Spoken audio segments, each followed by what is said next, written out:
Okay, so we have a very special teaching tonight from the Meor Einayim on Chanukah, and as usual, he teaches us some very basic, very fundamental teachings from the wisdom of Chassidus, and how Chanukah is really so unique, and in bringing us, lighting us up. Wow, hello, and lighting us up in a way that we aren't able to be lit up the entire year. So this is an amazing opportunity, and he really the theme of tonight is how Chanukah is really a holiday for the people that missed out the entire year. That this is the kind of like that, and you know, we even it's an amazing thing, I think, in just Jewish culture, that you have disconnected Reform Jews that they don't keep kosher, they don't keep Yom Kippur. The one thing they do is Chanukah. It's like literally, like I met a girl once that like, she was telling me that her family they don't believe in not intermarrying, they don't believe in keeping Shabbos, they don't believe in keeping kosher, they don't believe in keeping Yom Kippur. They believe in Chanukah and Holocaust awareness. Okay, and that was the two things: Holocaust awareness and Chanukah. That was the two things, and I think it's an amazing thing that like the Chanukah of all the holidays, that it actually made it very big. It somehow like it blew up. It went viral, and it became the most popular holiday in the Jewish world. And it's so awesome that the truth is that is actually the essence of the holiday of Hanukkah, as we will learn tonight. This is precisely what the Meor Einayim wants to teach us. He was saying this 300 years ago, before there was such a thing as Reform Judaism, before anybody could imagine that there would be people that they would be eating pork next to their Chanukah bush, but he actually teaches us the essence of Chanukah, that this is really what Chanukah is all about. It's something that for even those people that they have no connection whatsoever, but even they can be connected with Chanukah. So he starts with a simple idea, and that is that the purpose of Torah. The purpose of Torah is that through Torah a person is able to connect with Hashem. Okay, that the reason, like he starts with the fact that a person has a divine soul, and because they have a divine soul, so their yearning is to connect to their source, which is God, and the way that we satisfy this need, the way that we satisfy this yearning, this desire of connection, is through Torah. It's through Torah that a person is able to connect. And that meaning that the Torah has this quality to bring a person closer, more than anything else. That a person could be doing everything else and disconnected, and because he's not learning Torah, and the person could not be doing anything, but he's still connected because he's learning Torah. Okay, and he brings the Gemara. The Gemara has it's Gemara in Nedarim.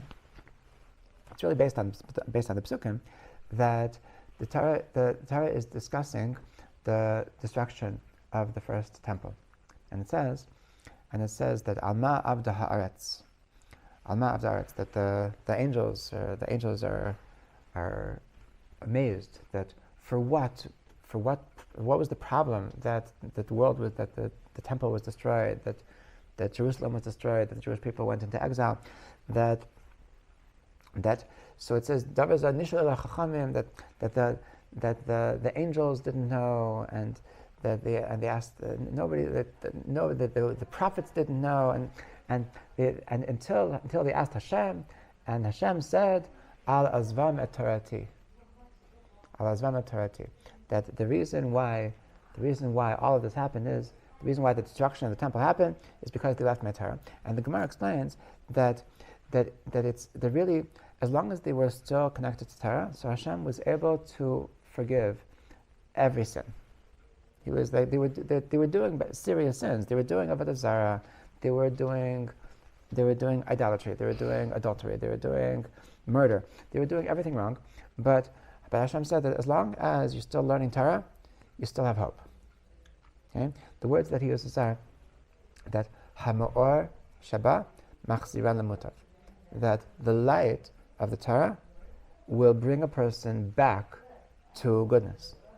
That if a person is learning Torah, so even if he's doing everything wrong, but he knows that what he's doing is wrong. In other words, that the purpose of Torah is to give a person direction. So as long as a person is checking in, as long as a person is still has this compass, has this direction of where am I going, what is right and what is wrong, what is meaningful, what is not meaningful, like what is life all about. So then it could be that like I'm not doing what I'm supposed to be doing, but as long as you know what you're supposed to be doing, so then the Torah is going to direct you to a better place. Now that's on a intellectual level.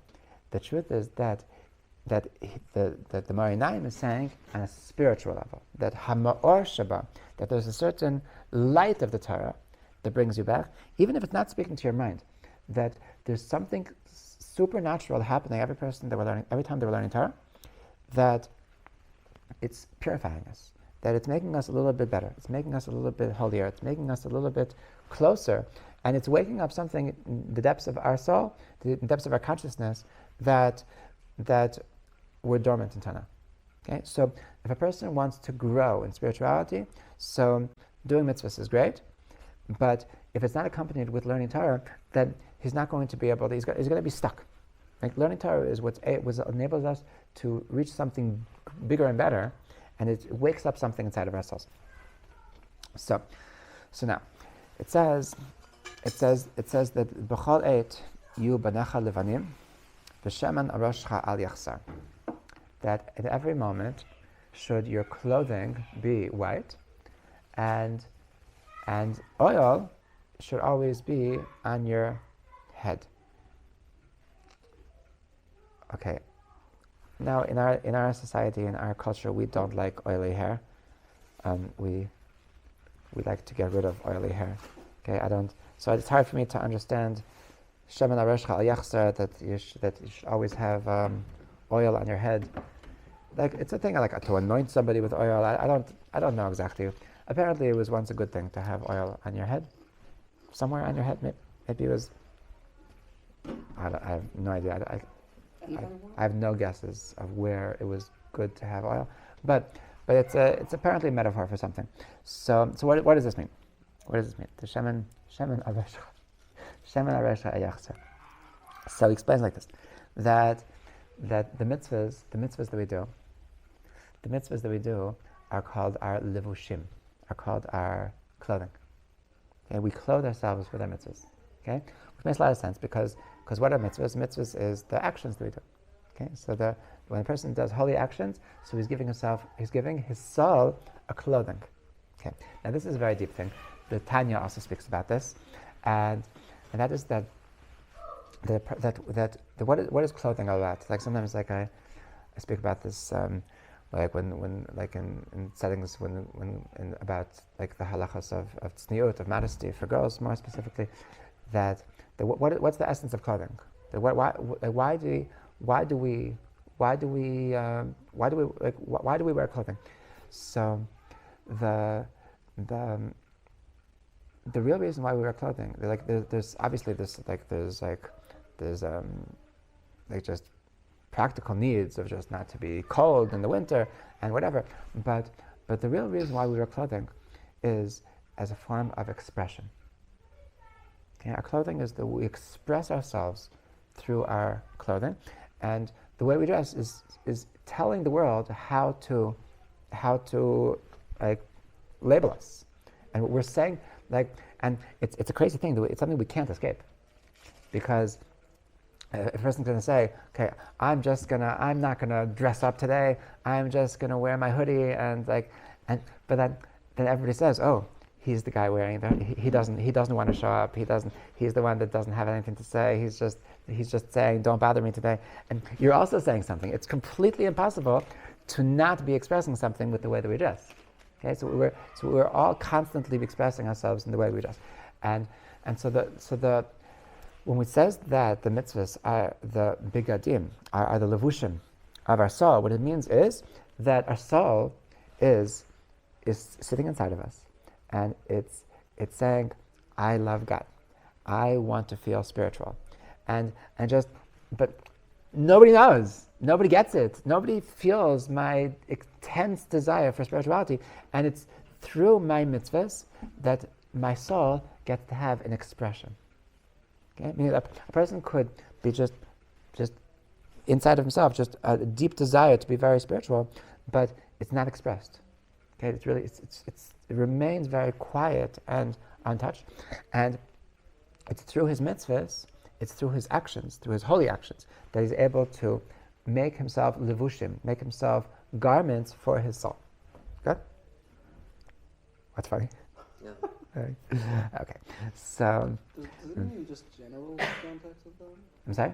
Does it mean in general terms of that? Like, or is it like subconscious? I'm sorry, did I ask something I shouldn't? Say it again?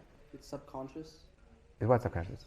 If I want to express myself through tie-dye or... Oh, you're going back to the regular way. Yes, it's subconscious, it's conscious. Somebody wants to rebel against the divine. A lot of it's conscious, a lot of it's not conscious. A lot of it's it's both. It's both. Like it happens a lot. The person is going to say something. It happens that some people they want to like show the world that I'm a colorful person. They want to show the world I'm a black and white person. They want to show the world that I'm a very preppy person. They want to show the world I'm a very flowy person. There's lots of ways that you can be expressing. It's from the soul. Some of it's everything I said just now is conscious. So a lot of it's subconscious. Like a person sometimes doesn't realize why I like this form of dress, but now that you hear this, then now it makes sense. But it's really both. But regardless, it's true. Regardless whether it's conscious or subconscious, it's certainly true that it's a very deep form of expression. Okay, so when a person is doing mitzvahs, that's the bigadim, levanim, that's the clean garments. That's what it says. Levanim. When the pasuk in Mishlei advises us that at all times your clothing should be clean, should be white. So it's referring to that you should always be in a situation that your actions are expressing your soul. Okay, the opposite of this would be that when a person does the wrong things, when a person is doing averos, so then he's making for his soul bigadim tzawim. He's making for himself dirty garments. Okay, so that's the opposite. Now, so it's from this idea of that a person's begadim is a person's actions are his begadim, because it's the expression, the way he expresses, the way his soul is being expressed. So it's because of this that the Gemara says a very deep idea, and that is that mitzvah goreret mitzvah, va'avira goreret avira. That one mitzvah it brings with it another mitzvah, and one avera it tags along another avera. Okay, meaning that if you do a mitzvah, so then it's likely that you're going to want to do another mitzvah. If you do a avera, it's likely that you're going to want to do another avera. So why is this? So this is why. Because we have different desires inside of us. But the thing is that these desires and these ideas, these energies, that they were dormant. They weren't expressed. So once you did something, so then it got some expression. Once it got some expression, so now it's stronger. So once it's stronger, so now it wants more. Okay? And so that's why like some people that they feel that it's important to always be honest. It's always like if something is on your mind, if you think that the person is ugly, you should tell them, I need to get this off my chest. I really think you're ugly, I need to tell you. Obviously that I'm exaggerating, but some people that they feel the need to talk about negative things, and they don't want to hold it in, and they don't realize how horrible it is, how destructive it is. That as long as your negative thoughts were only thoughts, so there was only so much destruction that they could make. But once you brought it into the open, once you brought it into the public domain, that you spoke about it, and you made it, it's not just a thought anymore, now it's even a discussion. So then it's making the negativity so much more real. And it's gonna, now it's already on the table. Now like everybody's, now it's already like, it's inviting everybody to add negativity. And so all the more so if you're gonna do something negative, not just talk about it, so then it's making this negativity so prominent, it's making it so expressed and so great and so strong that it's really inviting the next negativity. So this is why when you have something negative, so please keep it in, right? There's nothing dishonest about keeping your negative thoughts to yourself, and you're actually doing the world a favor, because if you express it, so then you're making the forces of evil greater. Okay, whereas if you keep it in, so then it'll just go to sleep, and in the morning it'll be gone. You know? What if somebody asks you for? Usually, like if somebody says, "Hey, I don't know, I'm buying a suit or something. Like, does it look good, or is it too big, or this or that?" It's not you being hey, honest. shalom. Chanukah Sameach. So that's not what I'm talking about. That's not. It's not. No, your wife asks you, does it stress that's not what I'm talking about. It's not what I'm talking about. I'm talking about negative thoughts. Negative thoughts is that this is messed up. That this is like to complain. To complain. When somebody asks you like, does this suit look good on me, and you say no, I think you shouldn't buy it, that's not complaining.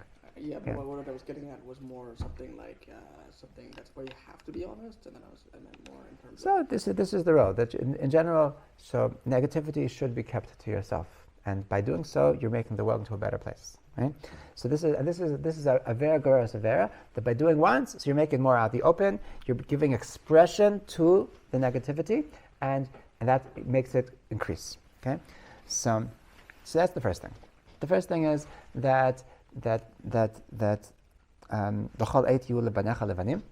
at all moments, at all times, your clothing should be white. Now, what is this? What does the second part of the pasuk mean? The oily hair. We should always have oily hair. So he says oil is a reference to chokhmah. Okay, if you recall, we spoke about this a little bit in the Torah of Yad Kislev, that the Balatanya writes that the Torah is referred to as many different things. The Torah is referred to as bread and water. The Torah is referred to as wine. The Torah is referred to as shemen, as olive oil. And the olive oil, when the Torah is being referred to as olive oil, so it's the most elevated state of Chachma. It's the deepest secrets of the Torah are referred to as the shemen. Okay? Shemen is the highest. It's certainly above the simple things like bread and water. It's even higher than wine. It's like the deepest secrets are referred to as the oil. So Shemen Rosh Chayachsa means that the person should always be connected to the wisdom of what he's doing. Okay, and even if after a person is doing mitzvahs, the person has all these levushim, person that has expressions of a soul, but he's not connected to the shemen, so then his mitzvahs can, God forbid, be empty mitzvahs. He quotes a Gemara. The Gemara says it's a fascinating Gemara, to be honest. It says, the pasuk says, the pasuk in Shir Shir, it says, Keshemen kefelach harimon rakatech. I think literally it's referring to Shir Shirim. Shir Shirim is this love song, this love poem between two lovers, and so the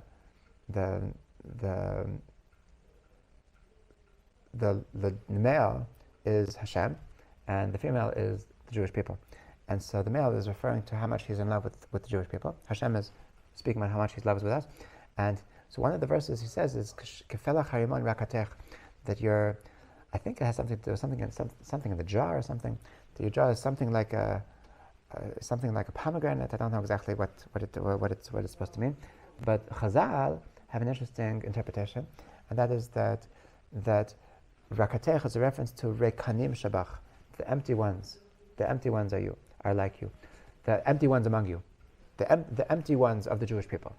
So the empty ones of the Jewish people are like a pomegranate. What's it mean, the pomegranate? That they're full of mitzvahs. that even the people who are empty, even though the people who are empty in the Jewish people, but they're full of mitzvahs.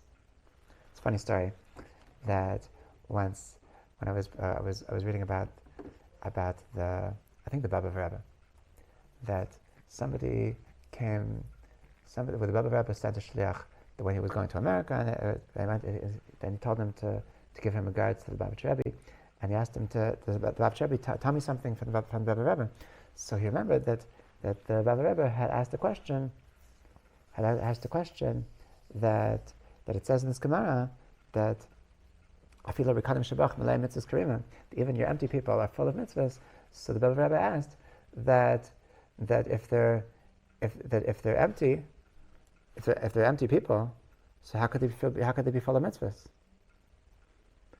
So the Rebbe says, I'm very surprised by the question, because I had an opposite question. When I saw this Gemara, I asked that if they're full of mitzvahs, so how could they be empty? So it's very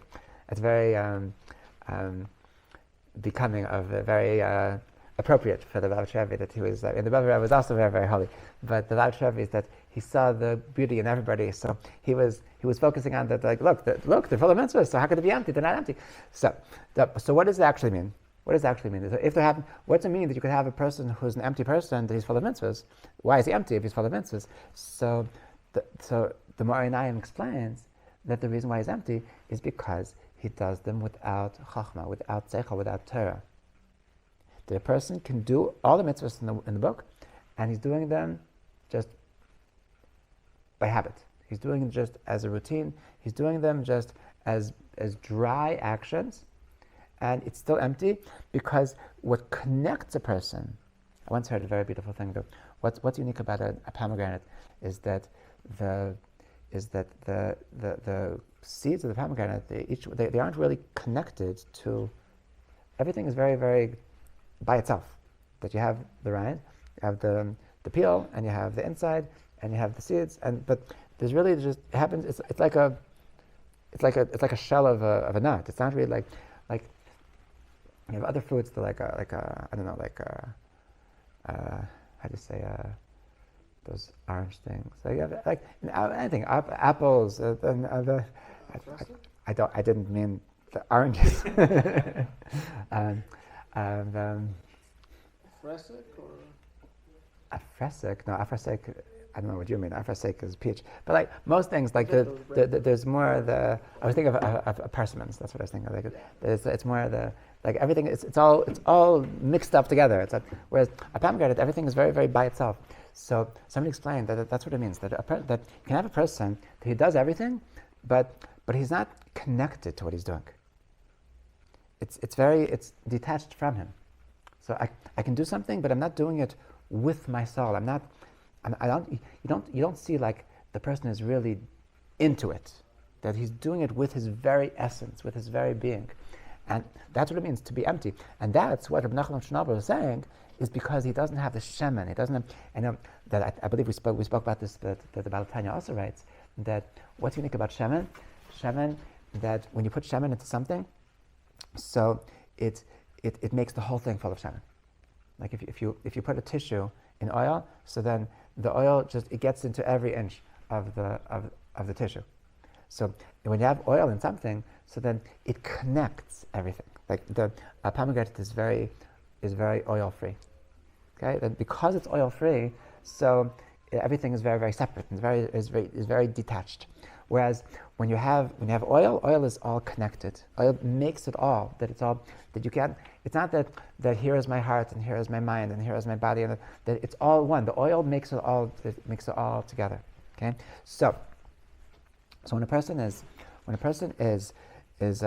always have Shem, and that's what makes it that everything that he's doing his actions are coming from his soul. His actions are coming from his understanding, and he's expressing his soul through all of his actions. And that's why it's not empty actions. That's why it's not enough to have the begadim. You need to also have the shemen, which represents the chachma, which represents the wisdom, the understanding of Torah.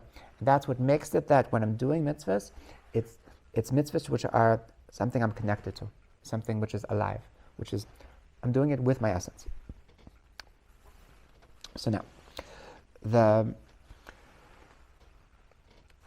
he writes that on Chanukah,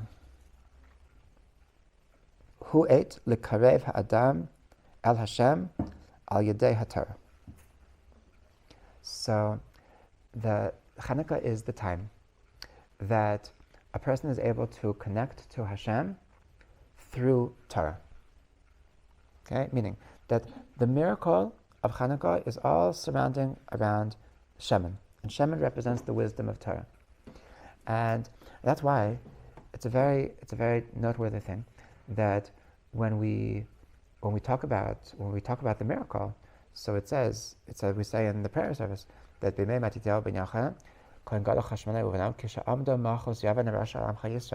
when the evil Greeks came against the Jewish people, lahashkicham Toratecha, to have them forget your Torah,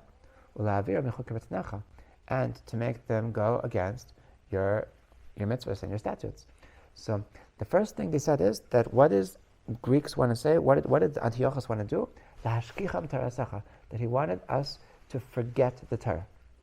Okay, and there's something very very specific about the exile of Greece, that they wanted us to be disconnected from the wisdom of Torah. And this is the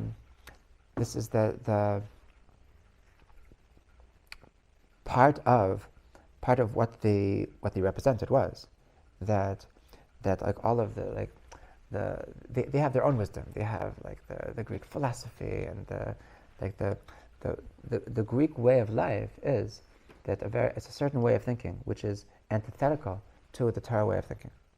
That it's very much like scientific. It's very much that my brain is the end all and be all of knowledge, and the world of Torah, that's a very dead wisdom.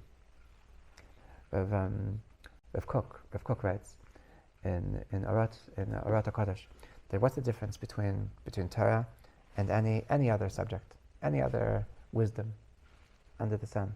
The difference is that every other subject, every other wisdom is dead.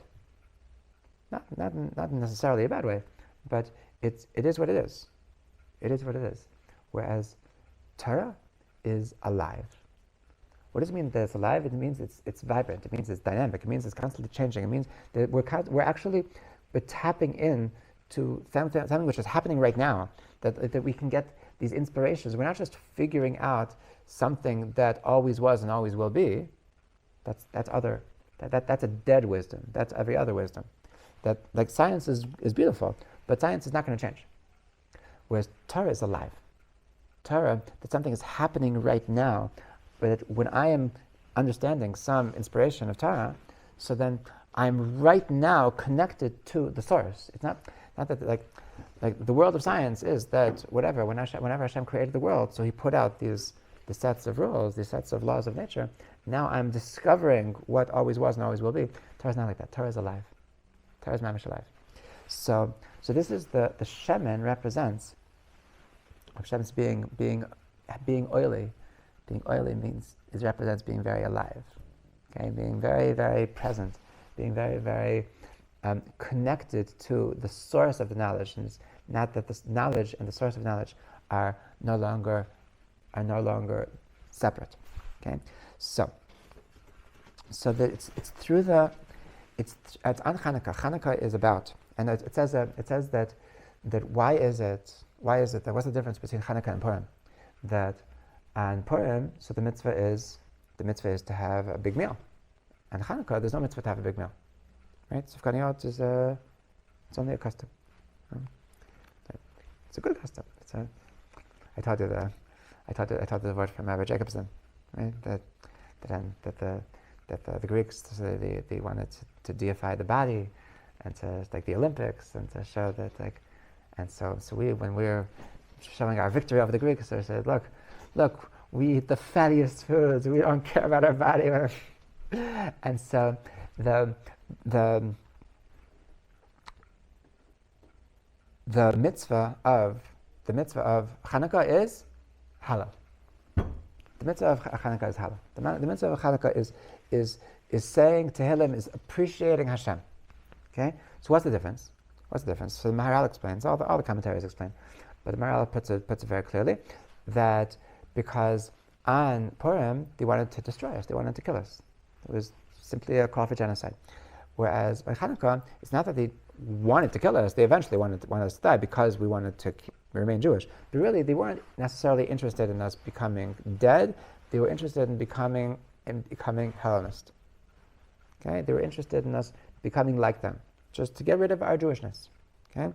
So because the danger was a danger of the soul, so the victory is celebrated through a victory of the soul. Whereas by Purim, so the danger was a danger of the body, so the victory is celebrated through a celebration of the body.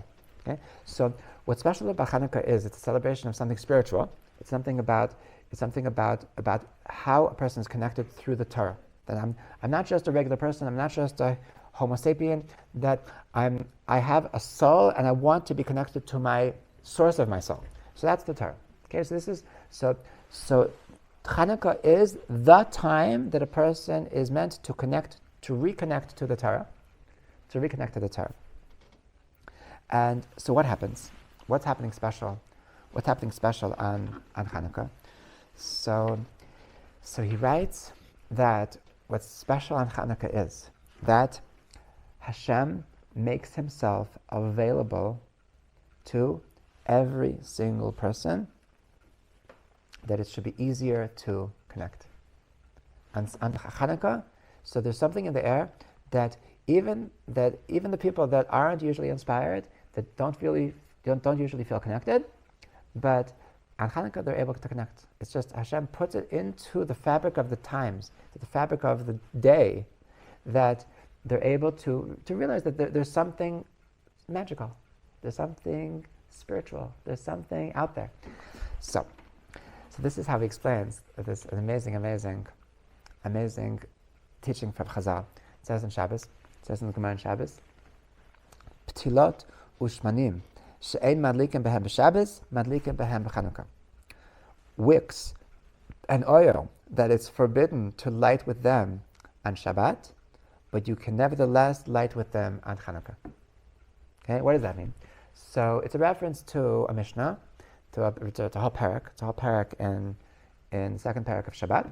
Is b'mei madlikin, b'mei madlikin. With what things is permitted to light? With what things is it not permissible to light? Meaning that there's good lights and there's bad lights. Like the meaning that there's some kind of there's better kinds of wicks, there's better kinds of oils. The point is that for Shabbos you need to have a good light.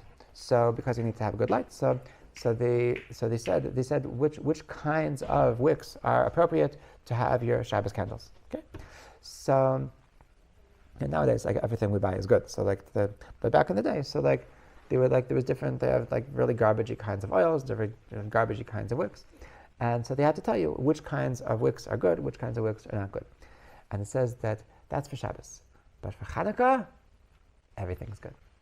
For Chanukah, everything's good. Okay, so maybe perhaps on a simple level, a person could read this and say, okay, because that means that Chanukah is more lenient. Maybe I don't know what you would think, but Rav Nachum Shnoba says no, it's so much deeper than that. And what does it mean? That Shabbos is the holiest day of the week, and it says that the person that's able to connect to Shabbat, so he goes to it's like he's living in heaven. Okay, but what's the thing? That the Shabbos is very lofty. You have to get into the zone to be into the Shabbat zone. So you have to work. You have to, to really appreciate Shabbat. You have to prepare. You have to prepare for Shabbat. You have to, first of all, you have to make plans.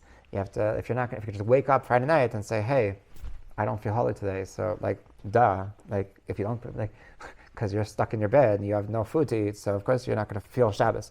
If you're in Jerusalem, you can just walk to the Kotel, so you're not, and then you can probably find a meal, right? But Shabbos requires preparations. It requires preparations, and if you're not going to work up for it, so then you're going to find yourself lost. You're going to find yourself that I'm not there. So Shabbos has this potential to be so holy, to bring you into a different world, and yet some people they don't know how to prepare themselves. They don't know how to. It's really a thing. Like the more that you invest in Shabbat, the more that you will feel Shabbat. If Shabbat just falls on you, then it's like it is what you make it to be. And the more that you invest in Shabbat, the more that you get yourself into the mood, into the zone, then it'll be a different Shabbat for you. Okay, this Shabbat is very, very holy, but it really requires investment. Okay, so that's what it means that there's ptilot and shmanim. So that's us. That's us. We are the wicks and the oils. We are the wicks and the oils. The wicks is our bodies, and the oil is our brains. So that there's wicks and oils that you can't light with them for Shabbos. That they just don't get it.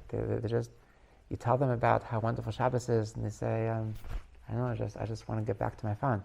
And those are the people that they're not connected to Shabbos. And the Mishnah is telling us that ptilot u'shmanim she'ein madlikim behem b'Shabbos madlikim behem b'Chanukah. That even those people that they can't connect to Shabbat, but they can still connect to Chanukah.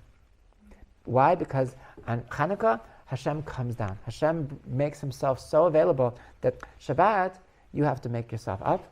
And Chanukah, Hashem comes down. Okay, if you recall about the Yad Kislev, this is mamish what we said is the difference between the Arizal and the Baal Shem Tov. That the Arizal taught a person how to elevate himself to the heavens, and the Baal Shem Tov brought the heavens down to earth. Okay, so this is mamish the difference between Shabbat and Chanukah.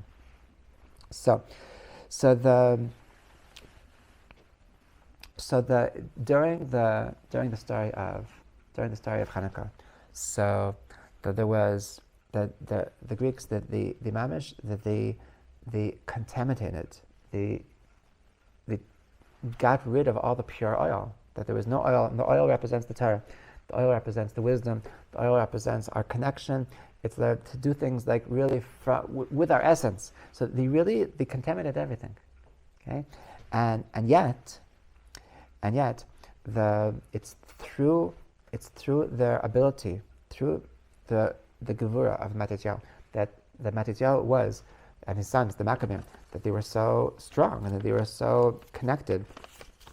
So they were able to reignite that you don't have to, that they were able to bring down this reality that Hashem brings it down. They were able to reveal the eighth candle, the Chanukah. They were that until now, Chachma, until the world of Chanukah, until the story of Chanukah. So the menorah, which represents the wisdom, so it was represented by a menorah of 7 candles, which represents Shabbat, which represents that you have to make yourself holy, that you have to bring yourself to that level. And what Matityahu and his sons, what the Maccabim, what they brought down into the world, they created a reality of 8. And in this world of 8, so then you don't have to work. That Hashem comes down to you, and even in the darkest places, even in the places that there is no Shekhinah, that there is no place that is detached from spirituality. Okay, so this is why it's the Chanukah has this energy to it, that it's the people that are eating pork on Yom Kippur, but they're still lighting Chanukah candles, and it's because that's precisely what Chanukah is all about. That it's impossible to be detached. It's impossible to. There is no place that can't connect. There is no time that a person can't connect, and it's reminding us that there is this feeling that yeah, I'm connected, I'm not connected, I'm feeling like a pomegranate, I'm feeling like I'm disconnected, but that's because I'm not so oily. And the oil is bringing us, and it's reminding us that, yeah, we just need how do you say, by a car engine, you have to change your oil, you have to what? Motor oil. oil every once a year. Once a year we oil ourselves. Once a year as we change our oil, we what? Did you mean lubricate? No. Okay. I don't know. I don't drive, so I don't really understand Okay. that. What? So, but when you oil the system, so once a year we're oiling the system, and by oiling our system, we're just reminding ourselves, we're making a statement that I am forever connected. That it is completely, even if I fool myself the rest of the year to think that I'm a person that eats pork on Yom Kippur, but that's not the truth. The truth is that there's a world of 8. And the world of 8, so God comes down and to me, and and He proves that, look, even where you are, there's still the ability to connect. Okay? This is why there's a halacha in Chanukah that you put it to put the candles less than a sarat tvachim, to put it less than 10 tvachim. It says the 10 tvachim. So the meaning of 10 tvachim, the Gemara says, it's a place that the Shechina doesn't come down, that Hashem's presence doesn't lower itself less than 10 tvachim. And Chanukah is the time that exactly there, in the place that, according to the rules, Hashem's presence doesn't go less than 10 tvachim. That's where I want you to light Chanukah candles. I want it to be clear to everybody that even the places that everybody thought that there's no spirituality there, that there's even spirituality there. So this is a good reminder that we are always connected, even when we think we're not connected. So we're still connected, even if like everyone is telling us that you're hopeless, even if it's telling us that you don't deserve it, what do you matter? Or like you're not holy enough, you're not learning enough, that you're like, how could you think that you can be connected with God? That would make sense in the world of 7. And Chanukah is coming along to debunk this theory, that there is no such thing as a person who is too distant, there's no such thing as a person who is not connected, and that there is no place that should be void of light. So I bless us all that we should really be able to really oil ourselves up, and remember that this is the truth. The truth is that we're always connected. The truth is that wherever you are, whenever it is, that you can always find God in the darkest places, and this is mamish the holiday of being connected, and that there's no such thing as not being connected. So l'chaim to everybody for deep connections. Hashem.